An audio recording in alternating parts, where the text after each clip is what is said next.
Guten Tag, everybody. My name is Professor Cyclokoff, and welcome to my home.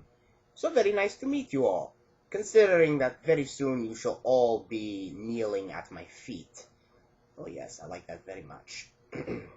You see, I have recently come into a method that allows me to mass produce one of the most deadly chemicals ever created from World War I.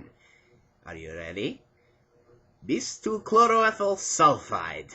You may begin trembling. You're not trembling. What's with those blank looks? Come now, wipe it right. Sulfur mustard. Molecular weight 159.08 grams per mole. Melting point 14.45 degrees Celsius. Nothing? Boiling point 217.5 degrees Celsius. What about the density? 1.25 grams per cubic centimeter. Nothing? HDS lost? It is mustard gas. Come now. Pick up a book sometimes, you morons. This is why you deserve to be conquered. Fine. I shall have to educate you. This is the chemical. It is 1 part sulfur, 4 parts carbon, and 2 parts chlorine, all saturated in hydrogen. It is a very simple yet devious compound. You see, when it enters into human tissue, it alkylates with DNA, preventing proper replication. The end result is this. Large amounts of blisters and swellings all over the human body. And this happens everywhere, not just on the outside, on the inside too, in the eyes and in the lungs. The end result, almost always death.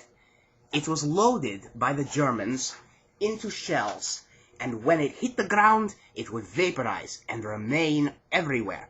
Part of the beauty of this chemical is how reliable and how absolutely durable it is. Even if frozen, it still remains absolutely toxic. Ingenious, no? So where did it come from, you might ask? Well, in 1822, César Mansuet-Dupré a Belgian scientist, worked with ethylene and sulfur chlorides in order to create an impure version of the compound. Not very good as a weapon, though. So, in the end, it fell to this man, Victor Meyer, in 1886. He created the compound simply by using thiodiglycol and chlorine. One of his assistants nearly died in the process, and the end result was HD, 96% pure sulfur mustard. Ingenious. But, nonetheless, the Germans saw its use as a weapon, and it was so easy to produce. They had all the materials needed in their dye factories, so they were able to produce it in mass quantities very, very quickly, and it was very, very cheap.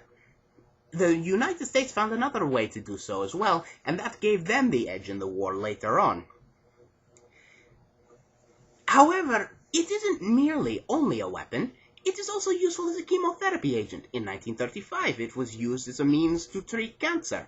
However, it was quickly replaced by nitrogen mustard because the effects of that were not quite as toxic.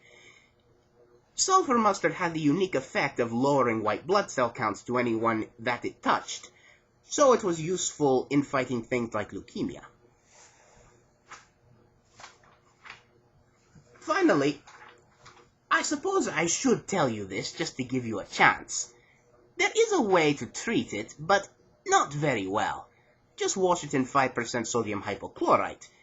It'll take care of it, but it won't fix the damage it's already done. That is why it is so ingenious. And now, we come to the part where I issue my demands. If you wish to leave, you will listen to what I have to say. Now, I have some of the chemical already cooking in my lab in the back, so by tomorrow morning, all of you will either be bowing to me, or you will be dead. So here are my demands. I want... What is that smell? Kind of mustardy. Oh, shit. This is not the end. I will return, and if you do not meet my demands, you will all die. You will all bow before me!